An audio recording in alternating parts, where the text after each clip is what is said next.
Sejauh timur dari barat, Engkau membuang dosaku. Tiada kau ingat lagi pelanggaranku.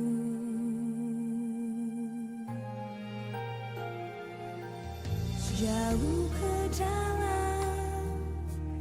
tubir laut, kau melemparkan dosaku.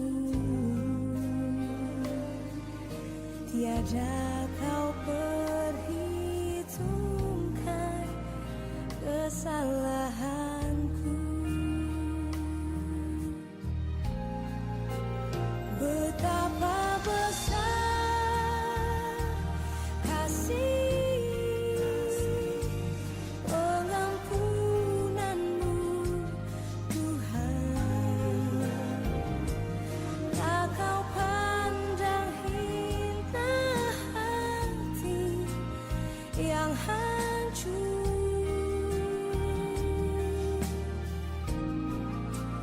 Ku berterima kasih kepadamu ya Tuhan. Pengampunan yang kau beri, pulihkanku.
Tuhanku.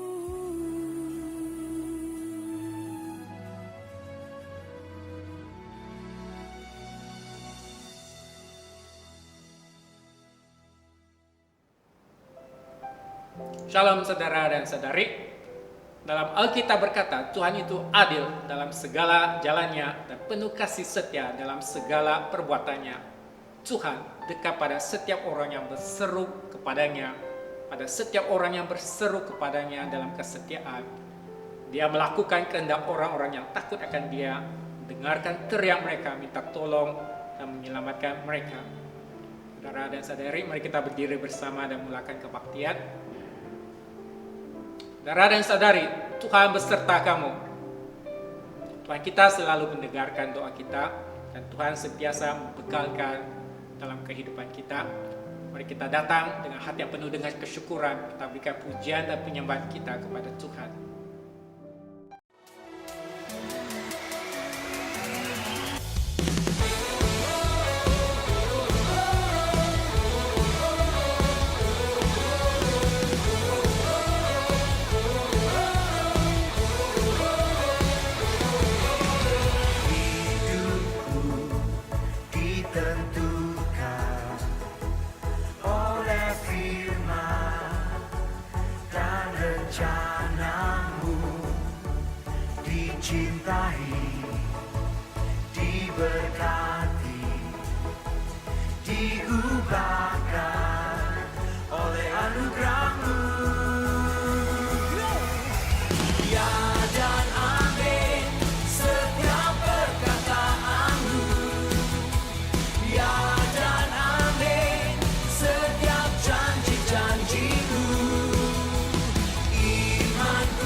Setia kau bagiku, sempurna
Dan bila malamku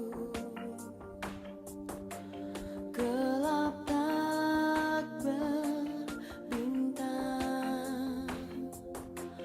hanya Engkaulah pelitaku, menerangi jalanku.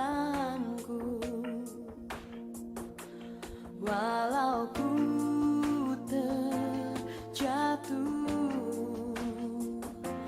hilang dan tersesat, namun tetap Kau memandangku berharga di matamu.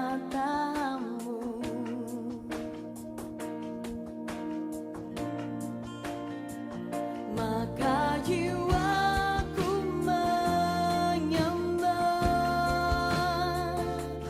Kau penebus mulia,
Saudara dan saudari sila duduk. Dan pada waktu ini adalah pembacaan firman Tuhan. Pembacaan firman Tuhan dipetik dari Kejadian pasal 3 mulai daripada ayat 1 hingga ke 19. Adapun ular ialah yang paling cerdik dari segala binatang di darat, yang dijadikan oleh Tuhan Allah. Ular itu berkata kepada perempuan itu, "Tentulah Allah berfirman, semua pohon dalam taman ini jangan kamu makan buahnya." Bukan? Lalu sahut perempuan itu kepada ular itu, "Buah pohon-pohonan dalam taman ini boleh kami makan. Tetapi tentang buah pohon yang ada di tengah-tengah taman, Allah berfirman, jangan kamu makan ataupun meraba buah itu, nanti kamu mati." Tetapi ular itu berkata kepada perempuan itu, "Sekali-kali kamu tidak akan mati. Tetapi Allah mengetahui bahwa pada waktu kamu memakannya, matamu akan terbuka dan kamu akan menjadi seperti Allah, tahu tentang yang baik dan yang jahat." Perempuan itu melihat bahwa buah pohon itu baik untuk dimakan dan sedap kelihatannya. Lagipun pohon itu menarik hati karena memberi pengertian. Lalu yang mengambil dari buahnya dan dimakannya dan diberikannya juga kepada suaminya yang bersama-sama dengan dia. Dan suaminya memakannya, maka terbukalah mata mereka berdua dan mereka tahu bahwa mereka telanjang. Lalu mereka menyamat daun pohon ara dan membuat cawat. Ketika mereka mendengar bunyi langkah Tuhan Allah yang berjalan-jalan dalam taman itu, pada waktu hari sejuk, bersembunyilah manusia dan istrinya itu terhadap Tuhan Allah di antara pohon-pohonan dalam taman. Tetapi Tuhan Allah memanggil manusia itu dan berfirman kepadanya, "Di manakah engkau?" Ia menjawab, "Ketika aku mendengar bahwa engkau ada dalam taman ini, aku menjadi takut karena aku telanjang. Sebab itu aku bersembunyi." Firman-Nya, "Siapakah yang memberitahukan kepadamu bahwa engkau telanjang? Apakah engkau makan dari buah pohon yang kularang engkau makan itu?" Manusia itu menjawab, "Perempuan yang kau tempatkan di sisiku, dialah yang memberi dari buah pohon itu kepadaku, maka aku makan." Kemudian berfirmanlah Tuhan Allah kepada perempuan itu, "Apakah yang telah kau perbuat itu?" Jawab perempuan itu, "Ular itu yang memperdayakan aku, maka aku makan." Lalu berfirmanlah Tuhan Allah kepada ular itu, "Karena engkau berbuat demikian, terkutuklah engkau di antara segala ternak dan di antara segala binatang hutan. Dengan perutmu lah engkau akan menjalar, dan debu tanahlah akan kau makan seumur hidupmu. Aku akan mengadakan permusuhan antara engkau dan perempuan ini, antara keturunanmu dan keturunannya. Keturunannya akan meremukkan kepalamu, dan engkau akan meremukkan tumitnya." Firman-Nya kepada perempuan itu, "Susah payahmu waktu mengandung akan kubuat sangat banyak. Dengan kesakitan engkau akan melahirkan anakmu. Namun engkau akan berahi pada suamimu, dan ia akan berkuasa atasmu." Lalu firman-Nya kepada manusia itu, "Karena engkau mendengarkan perkataan istrimu dan memakan dari buah pohon yang telah kuperintahkan kepadamu, jangan makan daripadanya, maka terkutuklah tanah, karena engkau dengan susah payah engkau akan mencari rezekimu dari tanah seumur hidupmu. Semak duri dan rumput duri yang akan dihasilkannya bagimu, dan tumbuh-tumbuhan di padang akan menjadi makanan.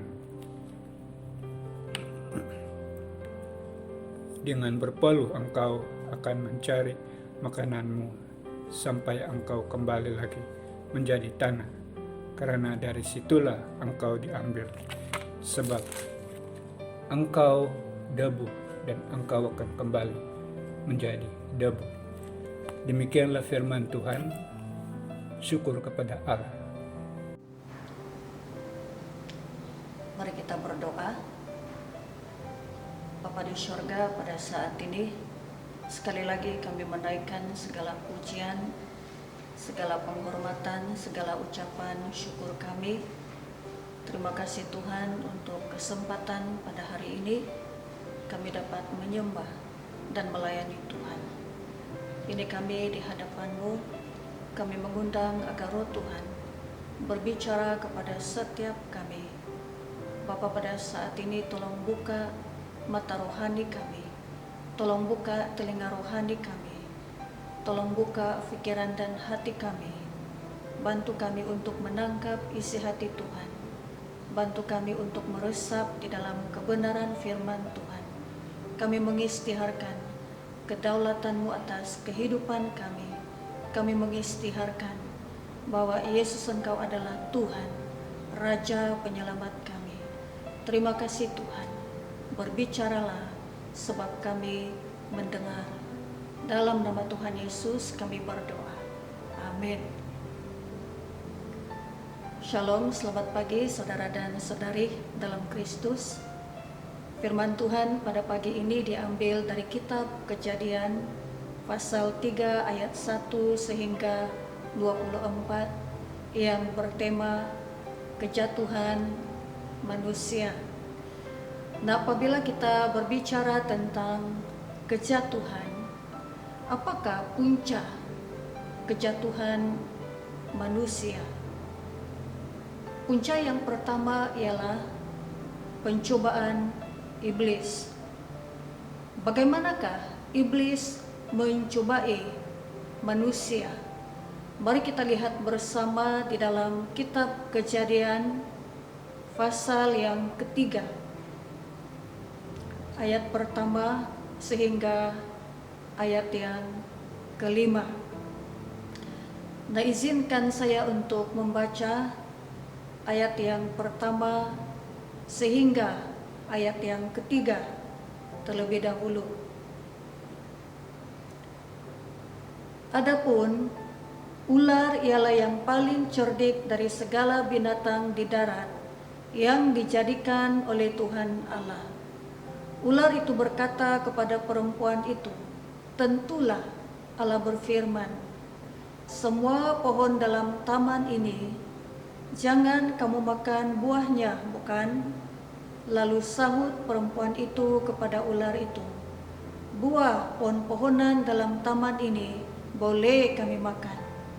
Tetapi tentang buah pohon yang ada di tengah-tengah taman, Allah berfirman, jangan kamu makan ataupun raba buah itu, nanti kamu mati." Jadi saudara dan saudari, saya ulangi pertanyaan sebentar tadi, bagaimanakah iblis mencobai manusia? Tadi dalam pembacaan kita sebentar tadi, khususnya di dalam ayat yang pertama sehingga ayat yang ketiga, kita difahamkan bahwa salah satu daripada cara iblis mencobai manusia ialah dengan memutarbalikkan kebenaran firman Tuhan.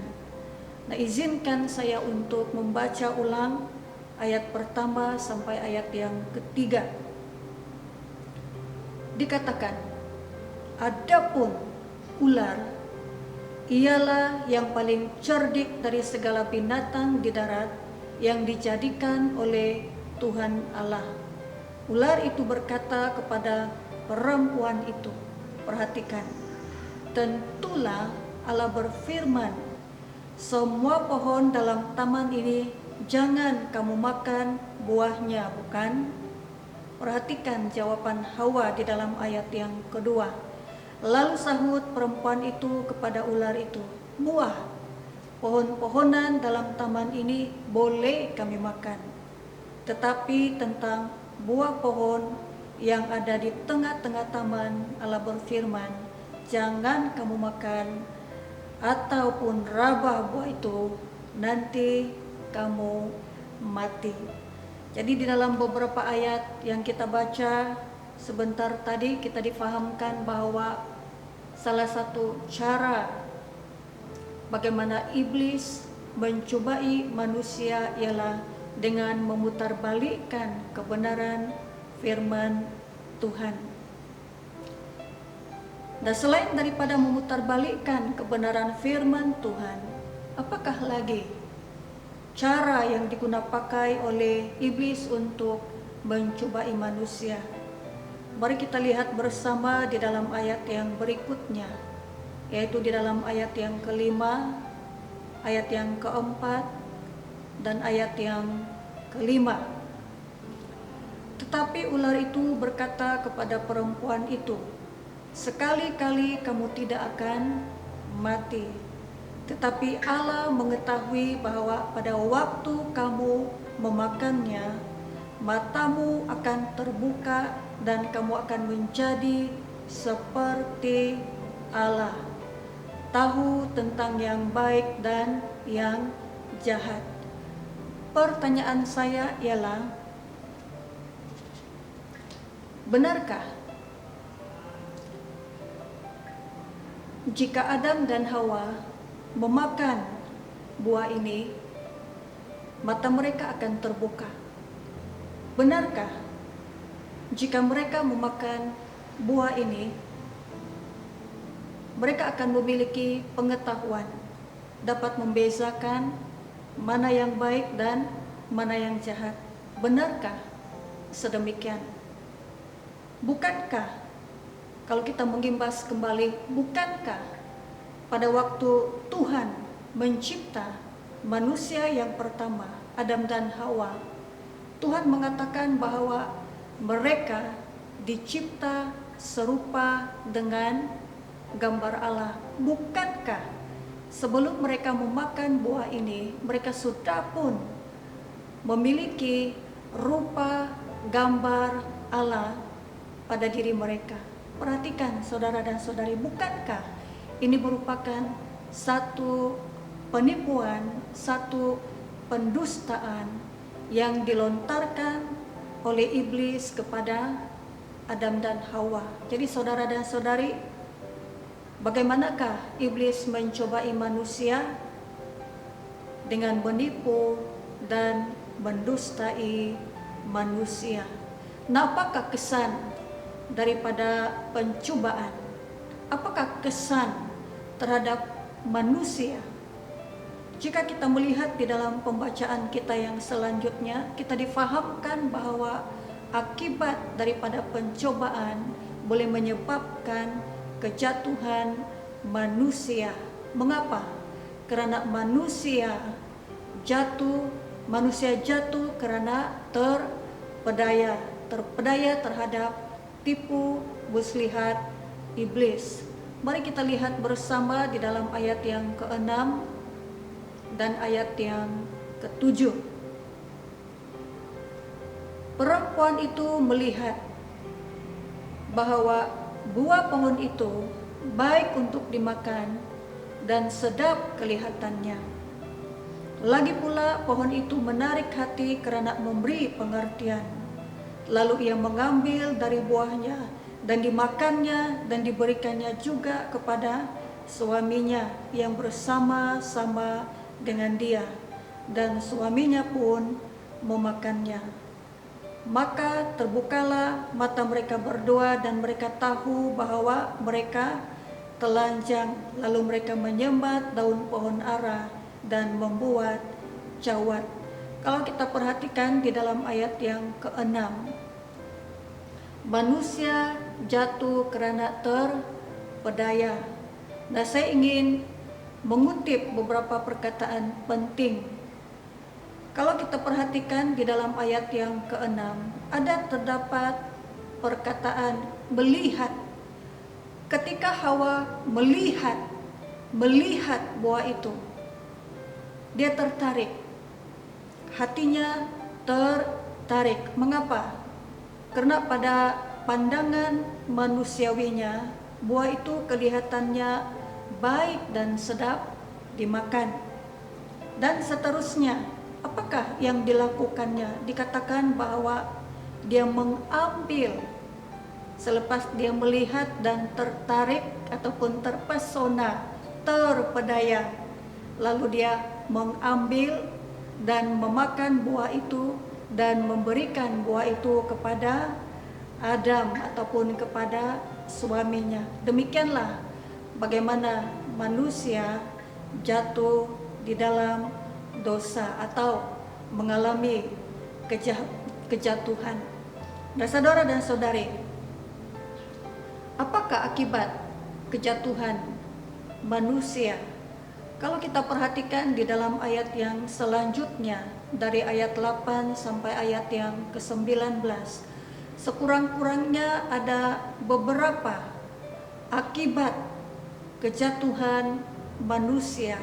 Yang pertama, akibat yang pertama mendatangkan pelbagai keretakan. Izinkan saya untuk membaca ayat 8 dan ayat 9. Ketika mereka mendengar bunyi langkah Tuhan Allah yang berjalan-jalan dalam taman itu pada waktu hari sejuk, bersembunyilah manusia dan istrinya itu terhadap Tuhan Allah di antara pohon-pohon dalam taman. Tetapi Tuhan Allah memanggil manusia itu dan berfirman kepadanya, "Di manakah engkau?" Dalam ayat 8 hingga ayat yang ke-9 kita difahamkan bahwa selepas manusia mengalami kejatuhan, hubungan manusia dengan Tuhan mulai mengalami keretakan.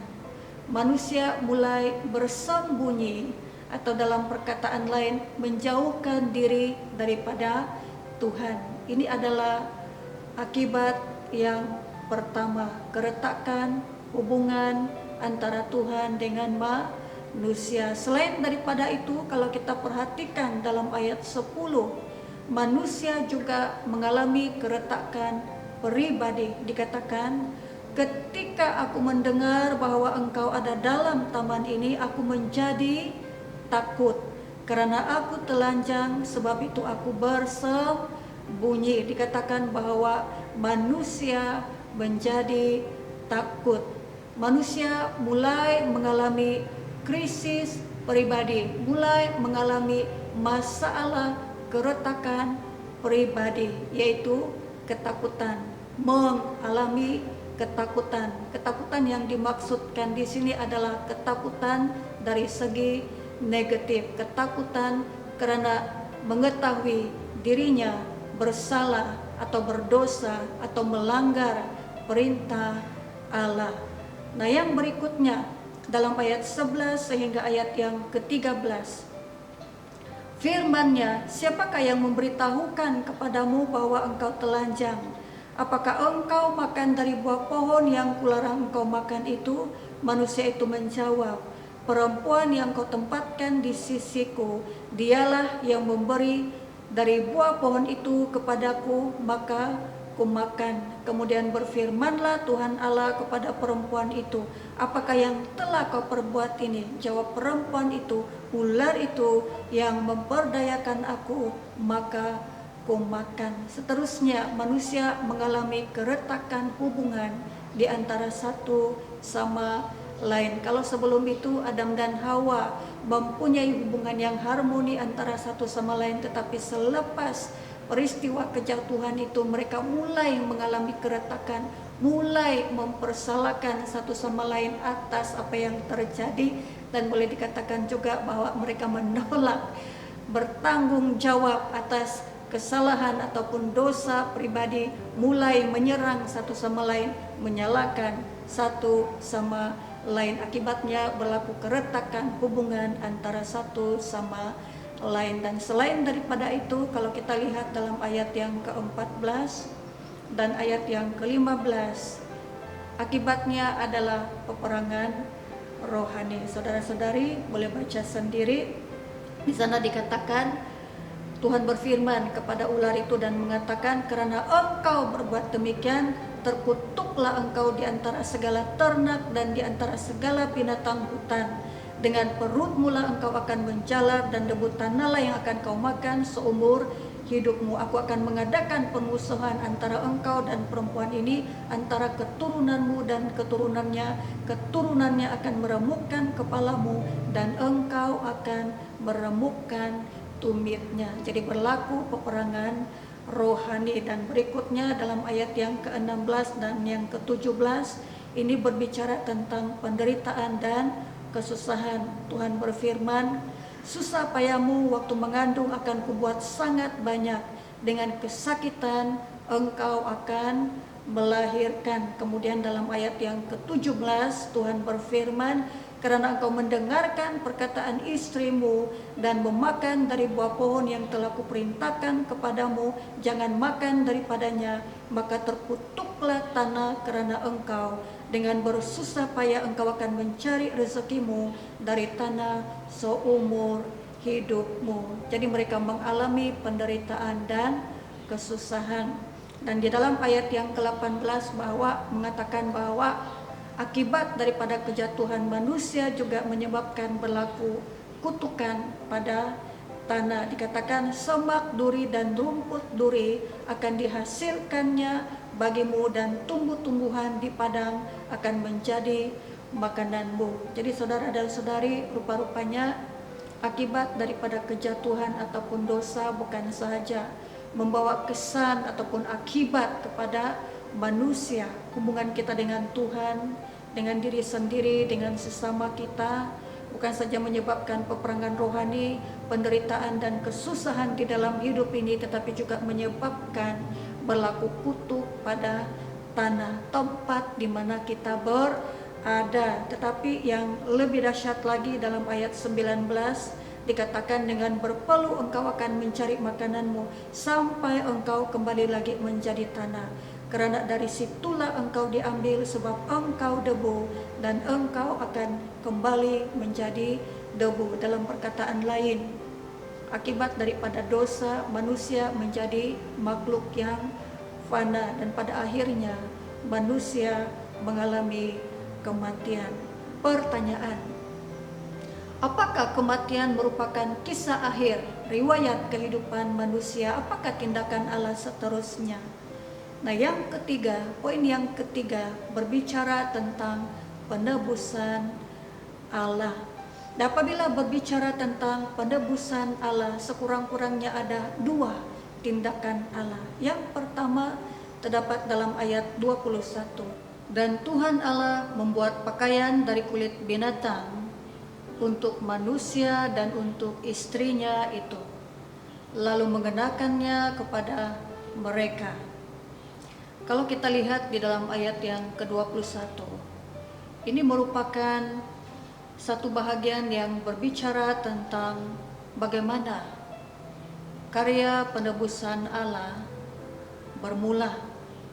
Pertanyaan, apakah yang terlintas di dalam pikiran saudara dan saudari ketika melihat ayat yang ke-21 ini, khususnya pada waktu kita memusatkan perhatian kita tentang bagaimana Allah membuat pakaian untuk manusia daripada kulit binatang? Nah, saudara dan saudari, tahukah kita bahwa kalau Tuhan membuat pakaian untuk manusia daripada kulit binatang, bukankah terlebih dahulu sebelumnya ada pengorbanan binatang yang kulitnya diambil untuk dijadikan pakaian? Terlebih dahulu harus dikorbankan. Maksudnya untuk mengenakan pakaian atau membuat pakaian kepada manusia, Adam dan Hawa, itu berarti bahwa terlebih dahulu berlakunya pengorbanan binatang. Ada binatang yang dikorbankan untuk memenuhi keperluan Adam dan Hawa. Nah, ini merupakan satu gambaran tentang bagaimana Allah menggambarkan tentang karya penebusan pada masa yang akan datang. Nah, ini akan menjadi lebih jelas kalau kita melihat di dalam Perjanjian Lama. Kita difahamkan bahwa korban penebusan, sistem korban penebusan di dalam Perjanjian Lama adalah berdasarkan pengorbanan haiwan, binatang ataupun haiwan yang terdiri daripada lembu, sapi, domba, kambing.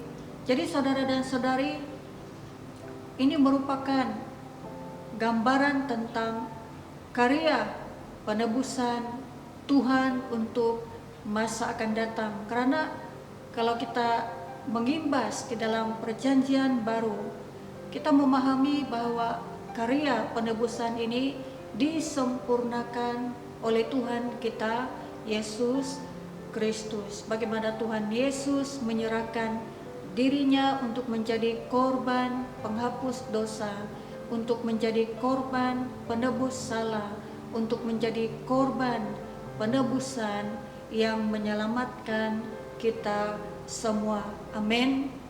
Nah, selain daripada itu, apakah tindakan Allah, tindakan yang lain di dalam karya penebusan Allah ini? Kita lihat di dalam ayat yang berikutnya, yaitu di dalam ayat 20 sampai ayat yang ke-24. Berfirmanlah Tuhan Allah, sesungguhnya manusia itu telah menjadi seperti salah satu dari kita, tahu tentang yang baik dan yang jahat. Maka sekarang jangan sampai ia mengulurkan tangannya dan mengambil pula dari buah pohon kehidupan itu dan memakannya, sehingga ia hidup untuk selama-lamanya. Lalu Tuhan Allah mengusir dia dari Taman Eden, supaya ia mengusahakan tanah dari mana ia diambil. Ia menghalau manusia itu, dan di sebelah timur Taman Eden ditempatkannya beberapa kerub dengan pedang yang bernyala-nyala dan menyambar-nyambar untuk menjaga jalan ke pohon kehidupan. Nah, saudara dan saudari, kalau kita perhatikan ayat 22 sampai ayat yang ke-24, ini berbicara tentang kasih dan perlindungan Tuhan yang tidak terselami, yang tidak dimengerti, yang tidak dapat kita selami, tidak dapat kita pahami dengan sepenuhnya. Karena menurut pikiran kita manusia bahwa kasih itu ditunjukkan melalui perkara-perkara yang membawa penghiburan, membawa kelembutan, penghiburan yang membawa kesukaan.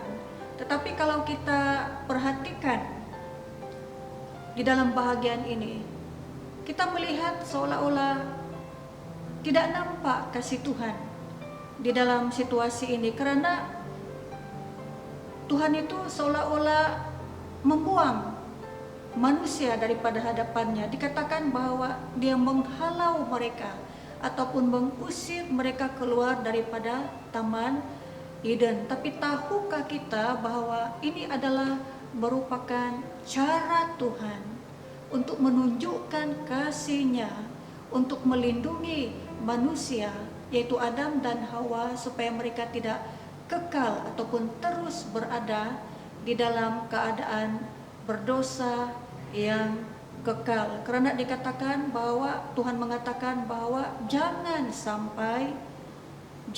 sampai mereka mengambil buah daripada pohon kehidupan itu dan memakannya sehingga hidup untuk selama-lamanya. Nah, saudara dan saudari, tahukah kita bahwa frasa hidup untuk selama-lamanya di sini bukan bercakap tentang hidup selama-lamanya dalam keadaan yang baik, tetapi hidup selama-lamanya dalam situasi ataupun dalam keadaan yang berdosa. Jangan lupa bahwa situasi mereka pada waktu itu adalah manusia yang berdosa. Jadi Tuhan tidak mau mereka hidup selama-lamanya dalam keadaan yang berdosa. Jadi untuk mengelakkan daripada perkara itu berlaku, Tuhan terpaksa menghalau mereka ataupun mengusir mereka keluar daripada taman itu supaya mereka tidak menjamah buah yang ada di tengah-tengah, buah pohon yang ada di tengah-tengah taman itu, supaya mereka tidak berada di dalam keadaan dosa yang berkekekalan. Boleh faham saudara dan saudari? Dan dikatakan juga bahwa Tuhan menempatkan beberapa kerub dengan pedang yang bernyala-nyala dan menyambar-nyambar untuk menjaga ke jalan pohon kehidupan itu. Tetapi tidak dinafikan bahwa apabila Tuhan menggunakan cara ini ataupun kaidah ini, yaitu menghalau dan mengusir mereka keluar daripada Taman Eden dengan tujuan melindungi mereka supaya mereka tidak menjamah buah itu dan mengalami keadaan berdosa yang kekal. Tidak dinafikan bahwa keadaan ini merupakan sesuatu yang membuatkan Adam dan Hawa merasa sangat sakit sekali. Kalau kita menempatkan diri kita di tempat mereka, mungkin kita juga merasakan apa yang mereka rasakan. Kita merasa sakit karena sepertinya kita terhalau daripada Taman Eden, seperti terhalau daripada tempat ataupun zon keselesaan mereka sebelumnya. Tetapi tahukah kita bahwa inilah kasih Tuhan, kasih yang melindungi, tetapi kadang-kadang kasih yang sedemikian sukar untuk diselami ataupun difahami. Nah, saudara dan saudari, kadang-kadang di dalam kehidupan kita ada masa-masa tertentu di mana Tuhan mengizinkan kita untuk mengalami kesakitan dan penderitaan. Nah, biasanya tindak balas kita atau respons kita yang semula jadi ialah kita akan bersungut-sungut, itu perkara biasa. Ataupun kadang-kadang kita merungut kepada Tuhan. Kita mempersoalkan ataupun mempertanyakan Tuhan, mengapa Tuhan mengizinkan kita mengalami kesusahan ataupun mengalami penderitaan. Tetapi melalui firman Tuhan pada pagi ini, saya ingin mengajak kita untuk mengubah cara kita berpikir. Kalau kita mengalami, Tuhan mengizinkan kita untuk mengalami keadaan seperti ini, pertanyaan yang harus kita munculkan ataupun pertanyakan, ajukan kepada Tuhan ialah, Tuhan, apakah tujuan ataupun maksud Tuhan di sebalik semua kesusahan ataupun penderitaan ini? Karena bila Tuhan mengizinkan itu terjadi, tidak berarti bahwa Tuhan membenci kita ataupun mengusir kita, menghalau kita, ataupun memperlakukan kita dengan tidak adil. Tetapi mungkin juga Tuhan mengizinkan itu terjadi karena Tuhan bermaksud melindungi kita. Jadi saudara dan saudari, kadang-kadang Tuhan menunjukkan kasih-Nya kepada kita dengan cara yang tidak kita pahami. Tetapi apa yang kita boleh simpulkan di sini ialah Tuhan itu adalah Tuhan yang sangat mengasihi. Dia menunjukkan kasih-Nya kepada kita melalui karya penebusan. Tetapi Dia juga menunjukkan kasih-Nya kepada kita melalui kasih dan perlindungan yang tidak terselami. Amin. Jadi saudara dan saudari, izinkan saya untuk menyimpulkan kembali pembelajaran kita pada pagi ini. Kita belajar tentang kejatuhan manusia. Ada 3 perkara yang termasuk di dalam kejatuhan manusia. Yang pertama, kejatuhan manusia salah satunya berpunca daripada pencobaan iblis.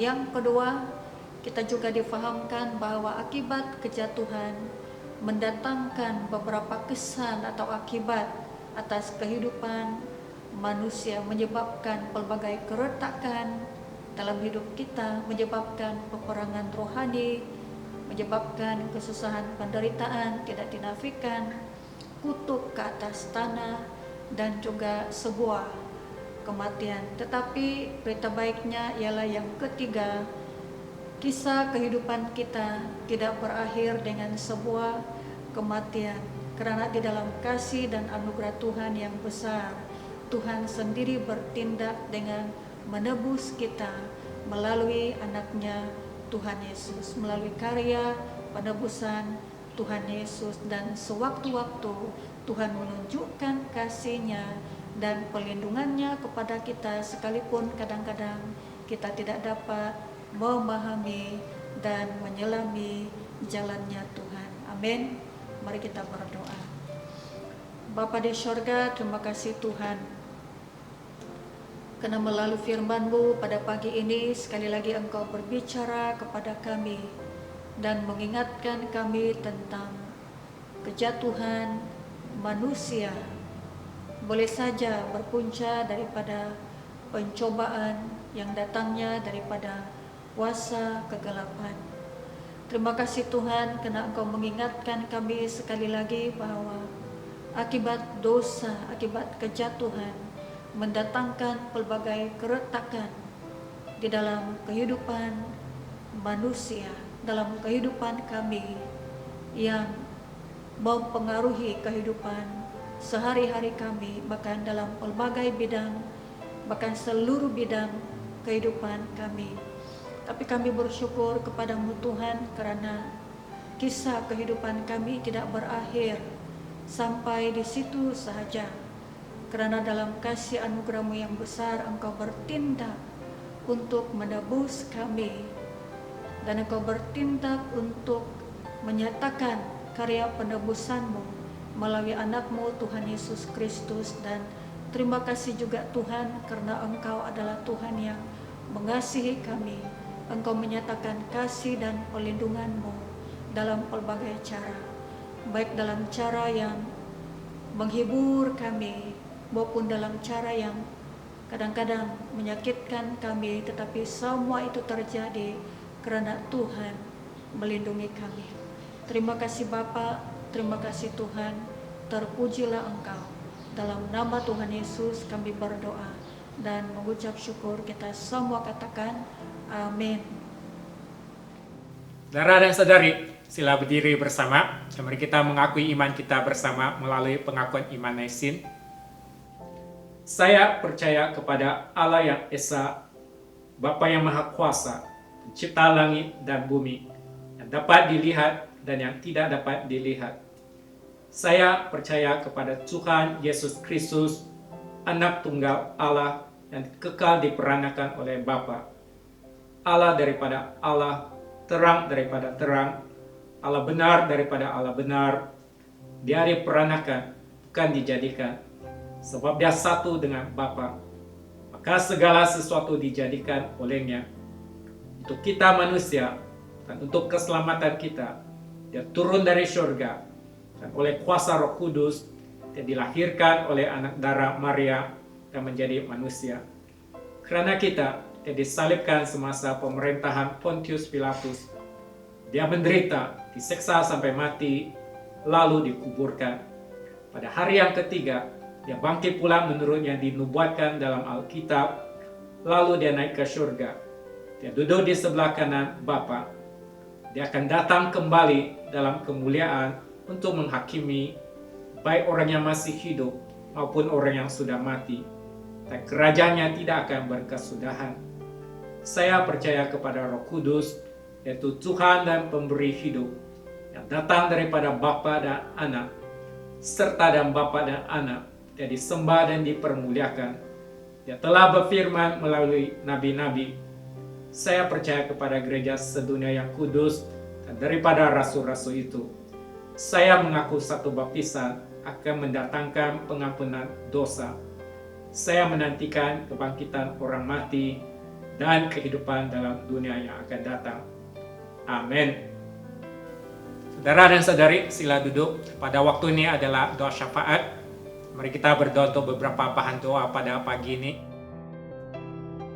Pertama, kita berdoa untuk kementerian dan sistem pendidikan di negara kita. Kiranya Tuhan memberikan hikmat dan pertolongan untuk merangka dan menerapkan kaidah pembelajaran yang berkesan. Kedua, berdoa untuk setiap keluarga agar memiliki kemudahan yang membolehkan anak-anak mereka untuk terus belajar dengan berkesan dari rumah. Ketiga, berdoa untuk semua keluarga Kristen agar bertumpu bersama dalam kasih dan iman, serta menjadikan Kristus sebagai Tuhan atas rumah tangga dan menjadi teladan bagi masyarakat. Mari kita berdoa bersama-sama.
Saudara dan saudari, pada saat ini mari kita mengakui dosa kita di hadapan Tuhan. Allah yang penuh belas kasihan, Bapa kami di surga, Pencipta kami dan Hakim kami, kami telah berdosa terhadap Engkau dan terhadap sesama manusia, baik dalam pikiran, perkataan, dan perbuatan, melalui kelalaian, kelemahan, dan kesalahan yang disengajakan. Kami sekarang bertaubat dan benar-benar menyesal sebab kesalahan kami. Bapa, ampunilah kami demi anak-Mu, Yesus Kristus yang telah mati untuk kami. Kuatkanlah kami supaya dapat mengasihi dan mentaati-Mu dalam kehidupan yang baru. Melalui Yesus Kristus Tuhan kami. Amin. Saudara dan saudari, mari kita berdoa seperti yang diajarkan oleh Tuhan Yesus. Bapa kami di surga, dikuduskanlah nama-Mu. Datanglah kerajaan-Mu, jadilah kehendak-Mu di bumi seperti di surga. Berikanlah kami pada hari ini makanan kami sehari-hari. Ampunilah kami akan dosa-dosa kami, seperti kami juga mengampuni orang yang bersalah kepada kami. Janganlah membawa kami ke dalam pencobaan, tetapi lepaskanlah kami daripada yang jahat. Karena Engkau-lah yang mempunyai kerajaan, kuasa dan kemuliaan, sekarang dan selama-lamanya. Amin. Mari kita menerima berkat Tuhan. Sentosa Allah yang melebihi pengertian manusia memelihara hati dan jiwa kamu di dalam pengetahuan dan kasih Allah dan anaknya Yesus Kristus Tuhan kita. Berkat Allah yang Maha Kuasa, Bapa, Anak, dan Roh Kudus beserta dengan kamu dan tinggal serta dengan kamu sampai selama-lamanya. Amin. Saudara dan saudariku, pergilah dengan damai sejahtera dan layanilah Tuhan dalam nama Kristus. Amin. Mari kita berdiri bersama.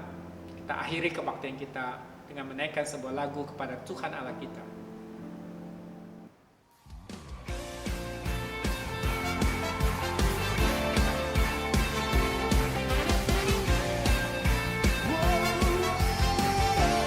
Yesus Tuhan kami, Yesus kau kekuatan di hidupku, takkan gentar langkahku. Kau angkat tanganku di saat ku jatuh, kaulah sumber kuatku. Lembah yang gelap kan ku lewati, sebab Engkau sertaku. Dengan imanku ku diselamatkan oleh kuasa Yesusku. Angkatkan aku, ku sorakan haleluya, namamu berkuasa, surga